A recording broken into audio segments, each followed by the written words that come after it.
Tungod sa ulahing insidenteng disgrasya sa National Highway sa Claveria, Misamis Oriental, gibawalan na karon sa otoridad ang mga motorrider nga magtapok sa dalan nga gitawag nga Big C.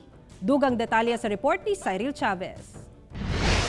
Pinaagi sa Executive Order No. 37 Series of 2020 nga gipagawas sa Claveria LGU, mas gipahugta na karon ang pagbantay sa lihok sa mga tawo nga mosulod sa mong lungsod.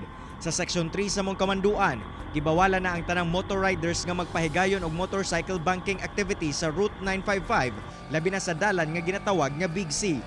Nagsumikad ang mong kamanduan human sa disgrasyang nahitabo niadtong Domingo kung asa nagsampok ang duha ka motor sa tunga sa dalan. Sumala sa Claveria Police nga nakigkoordinar na sila sa Highway Patrol Group alang sa dugang enforcement sa mong kamanduan.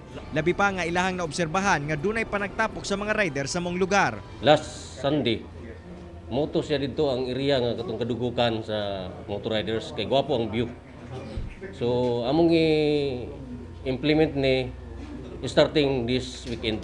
Nanawagan sa bang otoridad ngadto sa publiko labi na sa mga motor rider nga undangon ang ilahang panagtapok sa lugar, labi pa nga kalapasan sab kini sa quarantine protocols.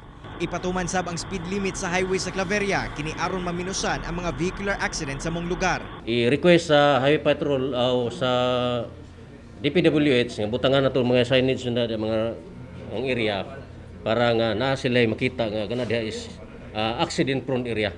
Kauban si James Yap sa kamera. Ako, si Cyril Chavez para sa One Mindanao.